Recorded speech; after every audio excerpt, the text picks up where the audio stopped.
RCA attentat contre un citoyen russe, que valent les dénégations françaises? Nous nous interrogeons encore cet après-midi. Oui, RCA attentat contre un citoyen russe, que valent les dénégations françaises?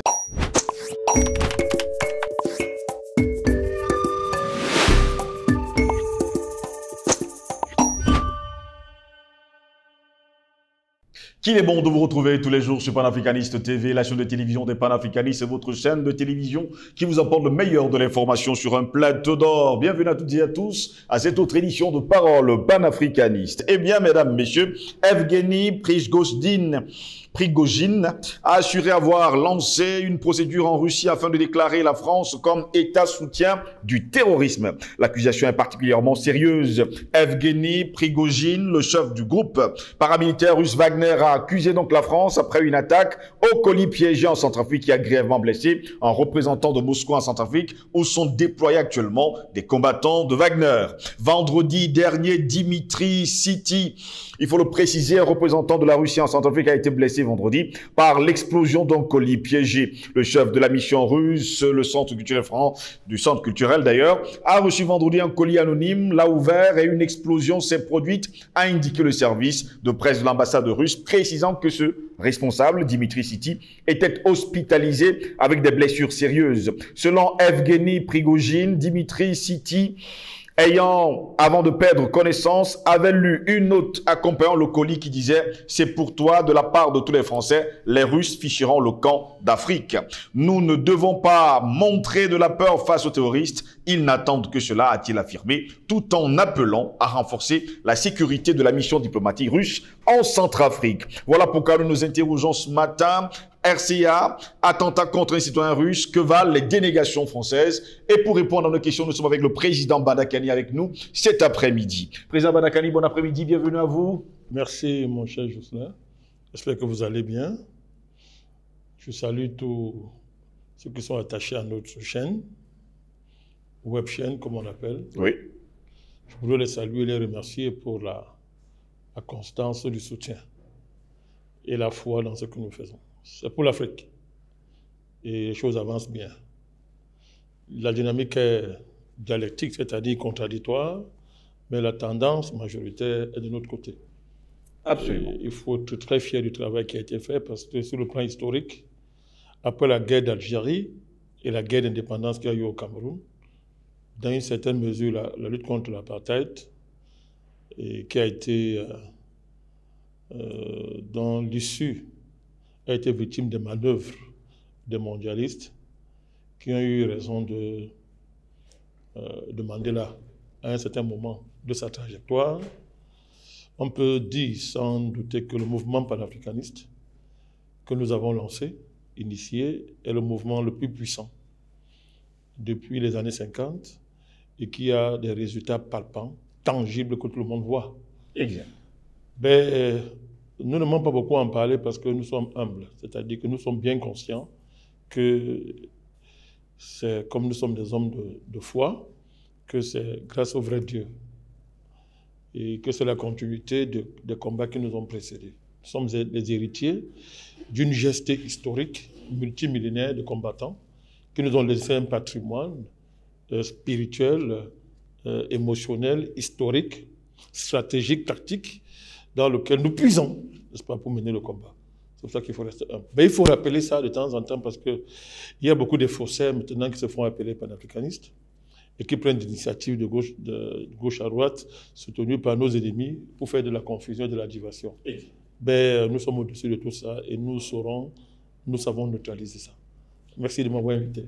Très heureux de vous avoir et surtout de rappeler au monde entier que c'est un combat qui n'est pas mené par les hommes, mais mené par Dieu lui-même pour la libération entière et totale du continent africain. Président Badakani, merci d'être avec nous cet après-midi. Vous avez longtemps attendu, vous êtes avec nous. Il est plus de 14h13 lorsque nous démarrons cette émission. C'est pas donné, vous savez, toute la journée je suis là pour ça d'ailleurs. RCA, attentat contre un citoyen russe, que valent les dénégations françaises? Président Badakani, que s'est-il passé du côté de la Centrafrique où un citoyen russe, il faut le préciser, a reçu un colis piégé? Et d'ailleurs, ce qu'on nous déclare, c'est que ce colis piégé avait un message bien précis. Vous demandez ce qui se passe en Centrafrique. Il se passe dans ce pays-là ce Ce qui s'y passe depuis bientôt 200 ans, depuis que ce pays a rencontré la France. Vous savez que la France a mené une guerre terrible contre le mouvement de libération de la Centrafrique, dirigé par le grand Karinou, et qui s'est conclu par le massacre de plus de la moitié de la population centrafricaine, dans les années 50, 55, en montant. Oui. Les gens oublient ça. C'était une guerre terrible, c'est une guerre qui a eu des impacts jusqu'en RDC, dans tous les grands lacs, des grands lacs Afrique centrale. C'est Karinou a inspiré Oumyobé, a inspiré les UPCistes, avec qui ils ont travaillé. C'était un inspirateur, un des nombreux inspirateurs de Oumyobé. Ce n'est pas les Gaston Donat seulement, et les Souliers, hein, qui, s'ils ont inspiré sur le plan syndical, mais un des tuteurs politiques du mouvement UPCiste, et c'est très bien que ce soit un Africain voisin, c'est Karinou, en Centrafrique, qui a mené une guerre extraordinaire contre la France, et qui a été une guerre terrible. C'est de lui, n'est-ce pas, que descendent Abel Ngoumba et Batemi Boganda. Oui. Donc, vous voyez bien que la rencontre de ce pays avec la France, c'est une rencontre de malheur. Le malheur s'est abattu sur la Centrafrique. Vous savez, Jocelyn, dans la vie, il y a des rencontres qu'il faut éviter si c'est possible. Il y a des gens que si vous rencontrez dans la vie, votre vie est foutue. Il y a des forces, il y a des nations, quand elles croisent votre chemin, c'est la tragédie. La tragédie s'est abattue sur la Centrafrique. Et de 1960 jusqu'à aujourd'hui, ce pays est dans le tragique. Ce pays, son horizon ne dépasse pas jusqu'à présent la tragédie. Et c'est une tragédie qui est organisée, entretenue, gérée par la France. La France qui a détruit la RCA, qui a liquidé l'élite de la RCA, en a fait des esclaves au service de la France, et qui a fait de ce pays un pays sans existence historique, dont le sous-sol, jusqu'à l'arrivée du président Touadéra, à partir de 5 km du sol, appartenait à la France. L'ambassadeur de France y régnait. D'ailleurs, vous savez que c'est dernièrement qu'on a mis fin à la préséance de l'ambassadeur de France, dans le milieu diplomatique. Et j'ai oublié le nom, comment ça s'appelle? J'ai oublié le nom. Le décanat, merci. On a mis fin au décanat, qui n'est qu'un des aspects, n'est-ce pas, du fait que la RCA a été une propriété de la France jusqu'à présent. Alors cette propriété s'est maintenue par le crime le plus absolu, le meurtre, les assassinats, le mensonge, la destruction des institutions, le subvertissement à tout point de vue, subvertissement de la Constitution, de tous les textes du pays, des guerres civiles organisées, des présidents assassinés, des présidents cocufiés en plein jour, c'est le cas de Bokassa, oui. Des coups d'État à perpétuité, des chefs d'état-major qui étaient supérieurs à la Constitution du pays et qui, quand ça les arrangeait, dès que le représentant de la France avait donné l'ordre, n'est-ce pas, était au-dessus de la Constitution. Oui. Donc ça a été le déshonneur, mon cher Gosse, ça a été la tragédie, ça a été l'horreur, jusqu'à l'arrivée du président Touadéra au pouvoir. Et une fois qu'il est arrivé au pouvoir, le président Touadéra, il a trouvé, comment j'appelle ça, 16 Kalachnikov. Oui. 16 Kalachnikov et près de 5000 militaires français à Bangui. Il y a l'histoire que les gens ne savent pas. Quand le président Touadéra prend le pouvoir, alors qu'il devait passation de serment entre lui et Madame Catherine Samba-Panza, M. Le Drian, n'est-ce pas, impose qu'on doit signer les documents avant que le président Touadéra n'entre en fonction. D'abord, il va essayer de faire imposer cela à Mme Samba-Panza. Elle va lui dire que je ne suis plus en fonction, je ne peux pas signer un document. Mon successeur est déjà élu, et là, à partir de ce moment-là, moi, je ne peux pas signer un document qui engage le pays. Alors, il va faire pression sur Touadéra pour que, n'est-ce pas, ici, les documents.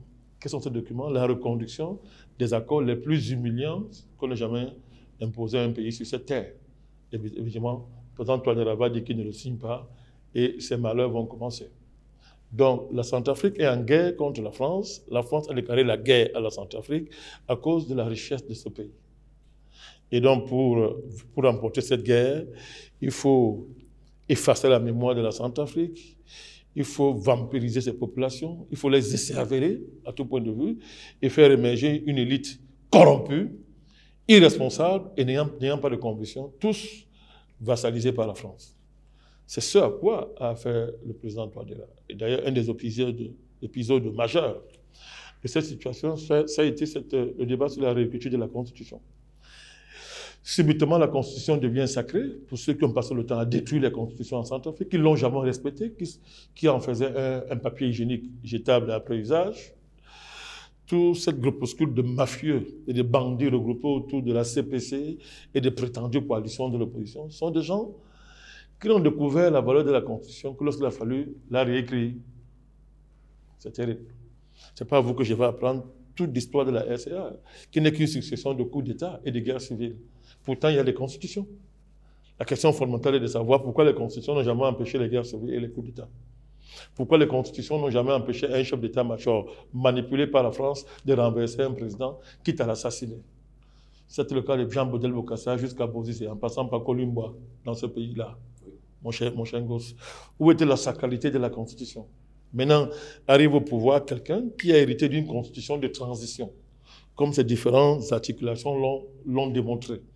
Le fameux article 49, où le président est co-signataire avec un ministre qu'il a nommé, le premier ministre et un ministre qu'il a nommé. Tout ça parce que l'ambassadeur de France de l'époque préparait l'arrivée au pouvoir de monsieur, l'ancien président de l'Assemblée nationale, comment il s'appelait encore ce type-là? J'ai oublié son nom là. Mekassoua. Parce qu'on a taillé ça sur mesure. Ben, une constitution de transition n'est pas faite pour animer la vie constitutionnelle d'un pays stable qui veut s'envoler vers des lendemains nouveaux. Alors tout le monde sait que la constitution en Centrafrique était un problème, il faut la réécrire. D'ailleurs, la plupart de ceux qui aujourd'hui la défendent étaient ceux qui demandaient hier qu'on la disaient que ce n'était pas une constitution. C'est le cas de Ziguélé. On peut citer comme ça plein d'autres.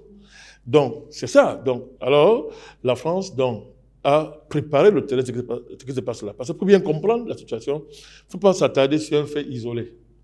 Le traitement de faits isolés par les journalistes criminels français et occidentaux est une tendance qui vise à empêcher aux gens d'avoir une analyse historique, une analyse globale, d'envergure des situations. Alors, en isolant un fait de son contexte, on peut raconter tout et n'importe quoi. Ça devient un fait divers. Maintenant, on n'a pas affaire à un fait divers.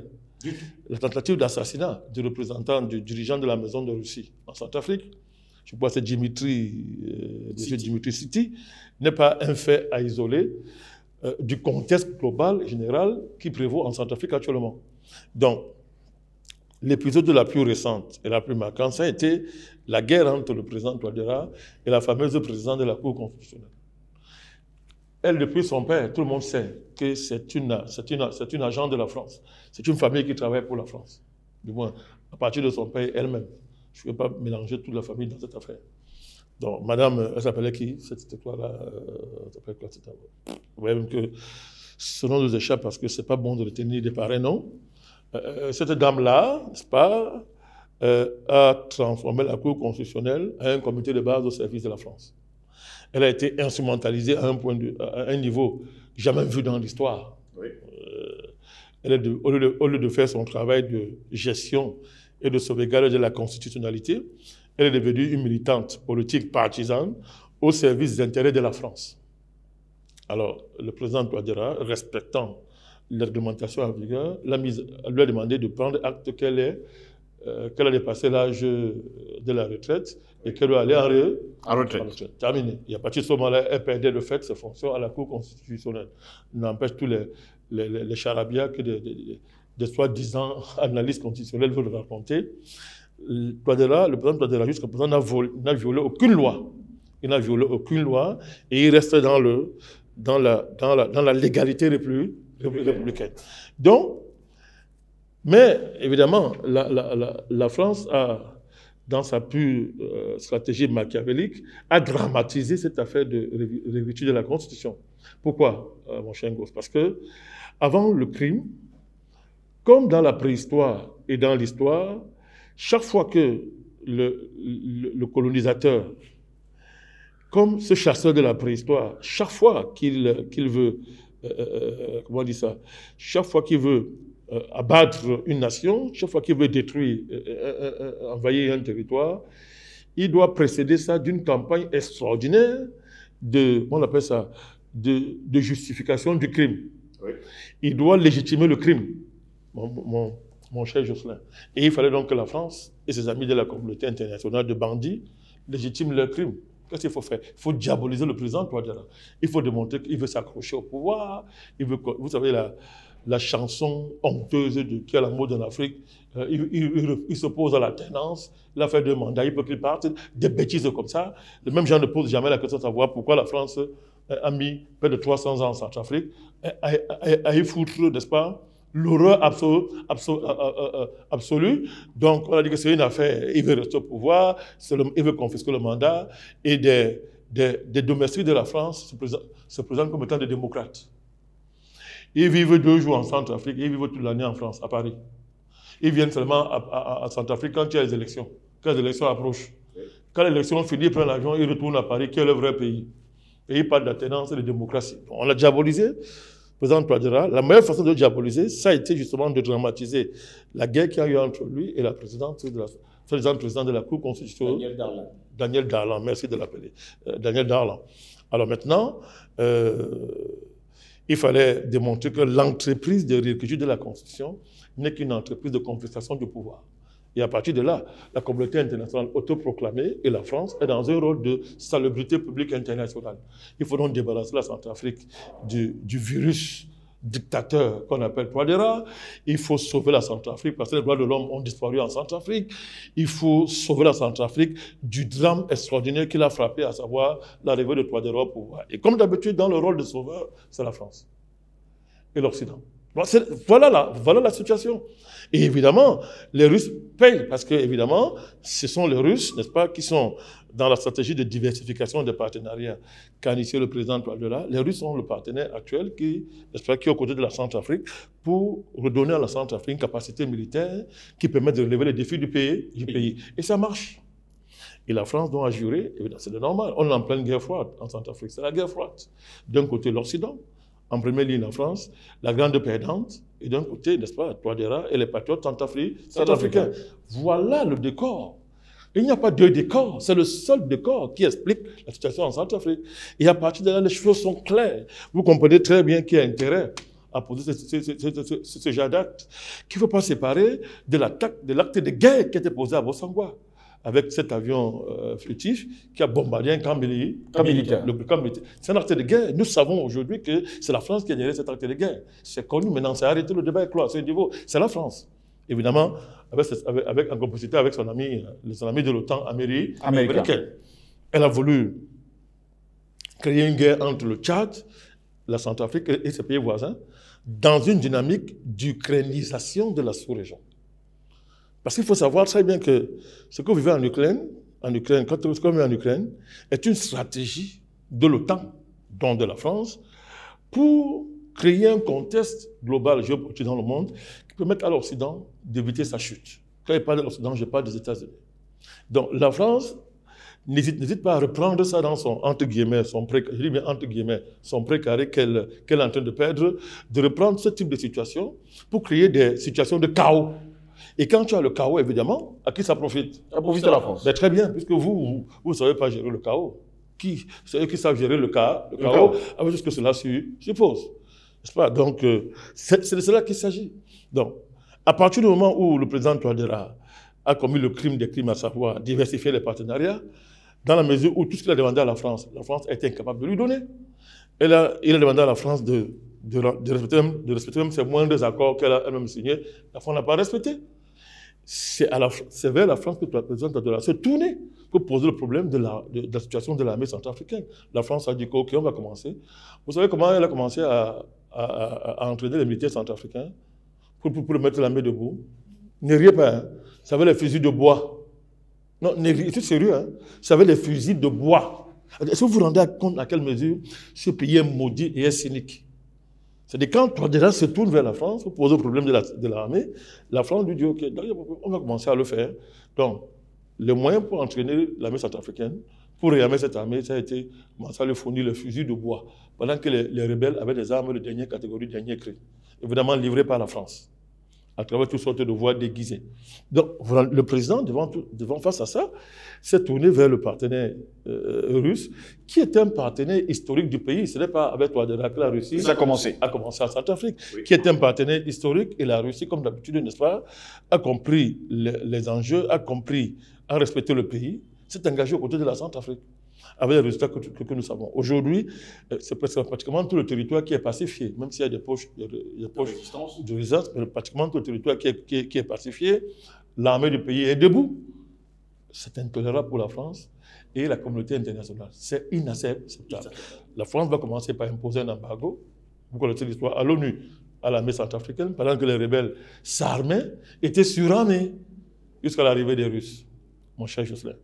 Donc, le projet, la situation maintenant, c'est de jeter les bases, de jeter une matrice constitutionnelle digne de ce nom, que ce soit en cohérence avec les projets d'émergence du pays. Et c'est très sérieux. Les études ont démontré que la Centrafrique est un pays aussi riche, je vais vous surprendre, aussi riche comme la RDC. Est-ce que vous le saviez? Très peu de gens le savent. C'est un pays très riche. Et sa population, qui avoisine 5 millions d'habitants, n'est même pas à mesure d'assumer cette richesse. C'est-à-dire que les études démontrent que pour que la Centrafrique exploite ses richesses, il lui faut au moins 14 millions d'habitants. Ce qui amène le président à envisager un projet d'envergure panafricaniste rarement défini en Afrique. Allez lire les projets centrafricains. Allez lire les projets du président Touadéra. Ça s'est vu avec la bataille qu'il a menée pour l'indépendance monétaire de son pays, avec l'initiative sur le Sangopo, qui a modifié le visage monétaire de la sous-région. La BEAC, perdue et égarée, a lancé des cris d'orfraie, sans aucune base légale, et frappée de honte, elle a été obligée de réfléchir à aménager, n'est-ce pas, les textes juridiques qui encadraient la circulation de la monnaie dans la sous-région CEMAC, pour s'adapter. Ça, c'est grâce au président Touadéra et à son initiative. Et ce projet d'émancipation monétaire, les gens ne savent même pas à quel niveau il est avancé. C'est d'ailleurs pour ça, un des enjeux de l'installation de la base de BRICS, Afrique centrale, en RCA, c'est l'enjeu monétaire, c'est la monnaie numérique, mon cher Jocelyn. Oui, c'est la monnaie numérique, pas sa partie spéculatrice qu'on voit avec toutes sortes d'aventuriers, n'est-ce pas, dans le monde qui s'amusent à escroquer les populations avec sous couvert de monnaie numérique, de Bitcoin. Il s'agit d'une entreprise des États qui vont prendre en charge, n'est-ce pas, cette innovation monétaire. C'est ça qui explique la mise en place de la capitale des BRICS en RCA. Quand vous regardez le projet, quand vous lisez les stratégies mises en place par le président Touadéra pour développer le pays à travers son slogan « La richesse pour tous », vous comprenez pourquoi la France peut se suicider. Vous comprenez pourquoi la France peut se suicider. Ça dit que c'est inacceptable. Elle va tout faire pour s'abonner. Donc pour elle, tous les coups sont permis aujourd'hui. Elle va tuer les diplomates russes. Il a d'abord, attendez, avant d'arriver sur les Russes, à combien d'assassinats a échappé le président Touadéra? Plusieurs. Et dans lesquels la France est toujours en première ligne impliquée. Le voyou, comment on l'appelle, Quignolo. Le président rentre d'un voyage à l'aéroport, vous avez des mercenaires qui sont encadrés par le général français qui s'occupe de la MINUSCA, oui, qui prétend qu'il va en vacances. Et comme il doit aller en vacances, il se retrouve à l'aéroport quand le président rentre. J'étais à Bangui, je me suis renseigné sur la question. Ce monsieur a été exfiltré. Ils ont été exfiltrés, ces gens-là. Et il y a un troisième attentat. Le président devait aller faire la messe, je crois, dans son village. Il a échappé à un attentat. De justesse, il était mort. Et dans tous ces attentats, les enquêtes l'ont montré, la France en première ligne. Et ce n'est pas la première fois que la France tente d'assassiner un dirigeant en Centrafrique. Vous voulez qu'on parle de Bokassa? Et c'est ce qu'il a subi? C'est la première fois que la France tente de faire ça. Je vous ai parlé de Karinou, et plus de la moitié de la population centrafricaine qui a été décimée par la France dans cette grande guerre. Voilà, on appelle ça le Congo-Wara. Dieu merci. La guerre du Congo-Wara. Allez faire des recherches, vous allez voir de quoi est-ce que je vous parle. C'est une guerre qui a eu un retentissement extraordinaire sur le plan historique. Les générations nouvelles ne savent pas de quoi je parle, y compris même les Centrafricains. Mais allez, vous allez voir la guerre du Congo-Wara. Vous allez voir comment cette guerre explique la trajectoire du pays actuellement. Vous allez comprendre que nous ne sommes pas là parce qu'on n'a pas un problème avec la France. Sinon, parce qu'elle se présente comme notre ennemi historique et on doit la combattre par tous les moyens nécessaires. Donc, vous pouvez estimer que tout ce décor-là vous explique pourquoi la France ne peut pas accepter ça. Alors, elle fait semblant de partir, elle n'a pas le choix. Tous ces soldats sont partis, les derniers contingents qui étaient là sont partis. Alors, elle va dire, mais je ne suis plus en Centrafrique, pourquoi est-ce qu'on m'accuse? Non, non, non, non, non, non. Elle fait semblant de partir, comme elle a fait au Mali. Elle est partie, oui. Comme elle a fait au Mali. Comme elle a fait au Mali. Et elle a laissé les groupes rebelles qu'elle a fabriqués. Vous savez que les rebelles sont des armées subalternes dans les mains des Occidentaux pour recoloniser les pays africains. Si un Africain ne comprend pas ça, ne faut pas discuter avec lui. Vous perdez le temps à parler avec lui, il ne comprend rien à la géopolitique mondiale. Tout ce qu'on appelle rebelles, la machine terroriste, ce sont des armées subalternes créées par les Occidentaux pour venir déstabiliser les pays africains en opposant aux armées conventionnelles formées par eux, qui ne sont que capables de faire des guerres conventionnelles, de gérer des guerres conventionnelles, les mettre en face de conflits asymétriques pour lesquels ils ne sont pas formés, elles ne sont pas formées. Le temps qu'elles s'habituent, et les territoires sont recolonisés. Alors, comme ils sont juges de tout, personne ne les juge, ils vous racontent n'importe quoi. Ils disent que non, c'est parce que les gens, il y a le sous-développement, c'est parce que les pays sont mal gérés. Est-ce qu'il y a un pays sur Terre qui est mal géré comme les pays occidentaux? À l'heure actuelle, la France, au FMI, on est en train de réfléchir, qu'est-ce qu'on va faire de la France? Au FMI, à l'heure actuelle, parce que c'est un des pays les plus mal gérés de la Terre, avec une classe politique corrompue à tout point de vue. Regardez le scandale qu'il y a à l'Union européenne. Des gens comme ça ont des leçons à nous donner. Hein? Regardez le scandale qu'il y a à l'Union européenne. Ce serait un pays africain, on ne nommerait pas sur cette planète. Ne parlons pas des États-Unis. Ne parlons pas de ce pays. Donc, vous voyez très bien que la tentative d'assassiner le responsable de la maison de Russie en Centrafrique est à s'inscrire et à inscrire dans cette guerre froide, de fait, qui aujourd'hui oppose en Centrafrique la France et la Russie, l'OTAN et la Russie. C'est de cela qu'il s'agit. Et après l'acte de guerre de Bossangoa, alors nous parlons, plusieurs localités de l'arrière-pays sont actuellement prises en étau par les rebelles de la CPC. Alors actuellement nous parlons. Les combattants armés se dirigent vers d'autres villes de la RCA, du nord au sud, de l'est à l'ouest. Bangui n'est même pas épargné. C'est pour ça qu'à l'heure où nous parlons, les fracas sont en alerte rouge, en alerte maximale, et une bonne centaine ont été déployés dans les collines de Bazoua, Bangui. Alors nous parlons. On a déployé une centaine de fracas parce que vous allez à Bangui aujourd'hui, tout le monde s'attend à une attaque. Tout le monde.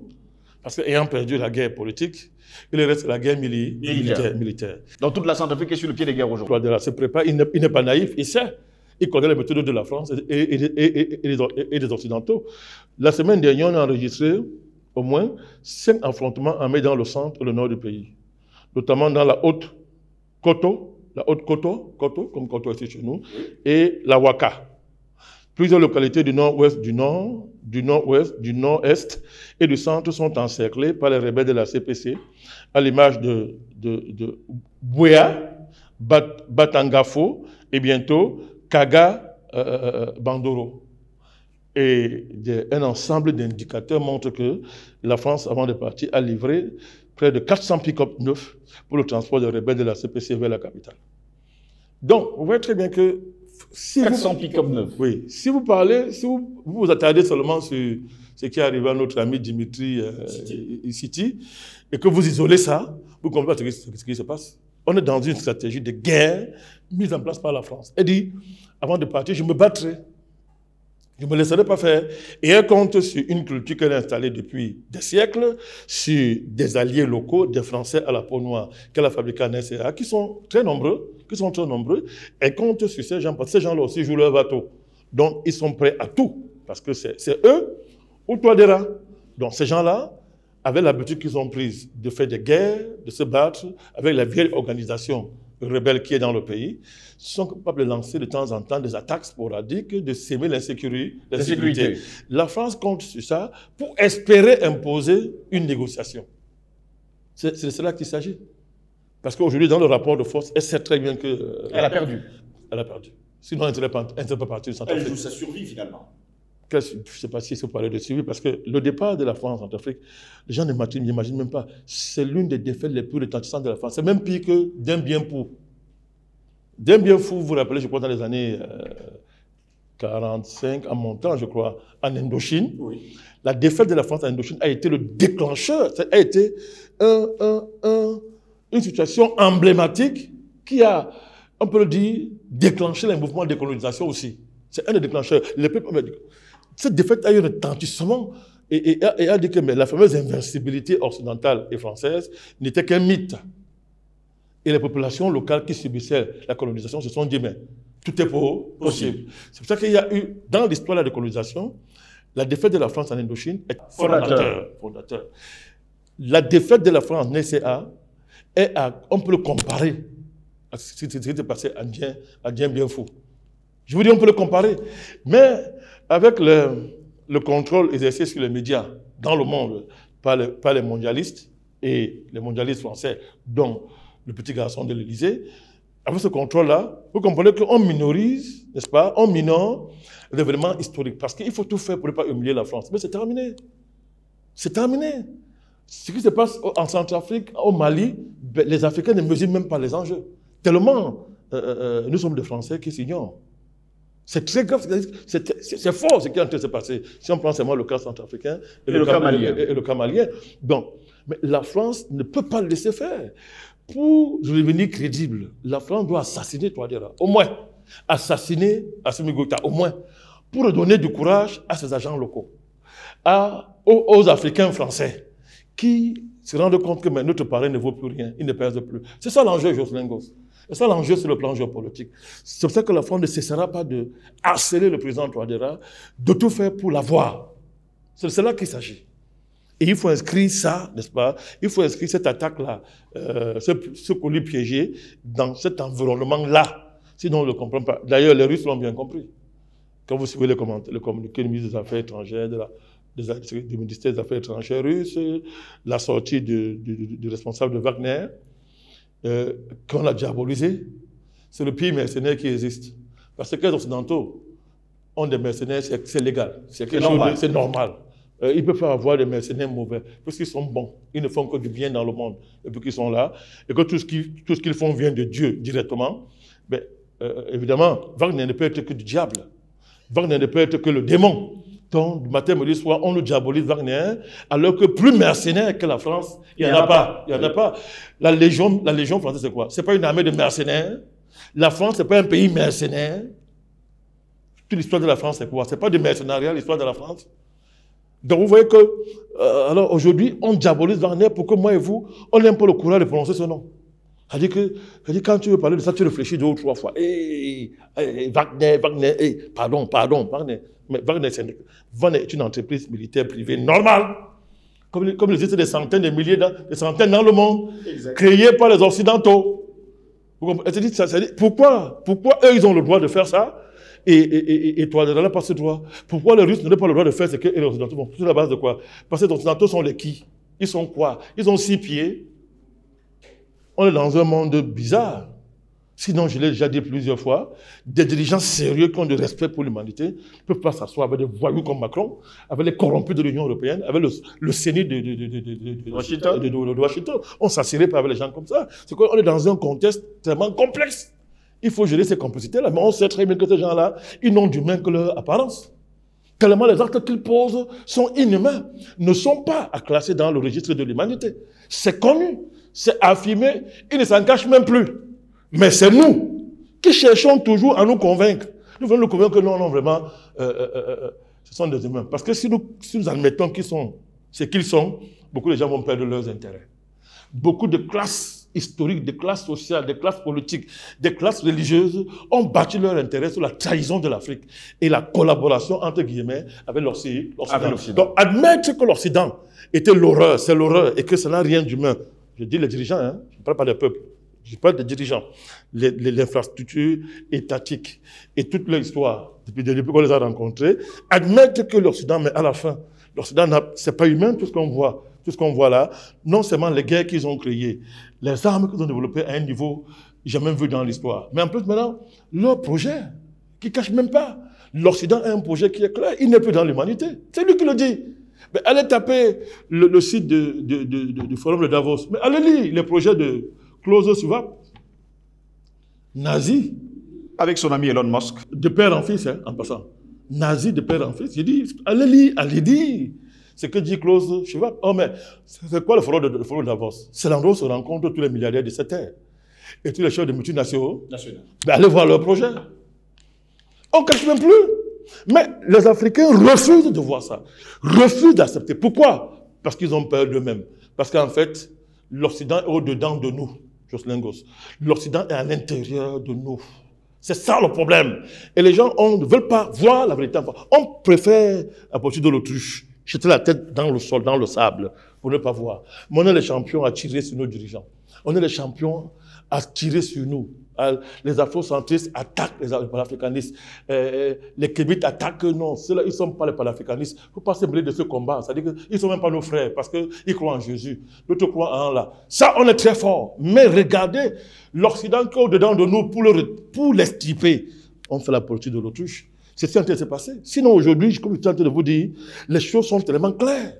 Les choses sont claires sur le plan historique. C'est dans ce contexte-là, mon cher Ngoz, qu'il faut replacer ce collier piégé qui a failli coûter la vie à notre ami Dimitri Siti. Président Badakani, merci d'avoir été là cet après-midi. C'est moi qui vous remercie. Mesdames, Messieurs, c'est ici que s'achève cette édition de Parole panafricaniste. Au plaisir de vous retrouver très prochainement. Restez sur nos pages et surtout sur nos plateformes numériques. Facebook, YouTube, Instagram, TikTok. Nous sommes ensemble tous les jours 24/24. Et bien sûr, nous publions. Bonne journée à toutes et à tous.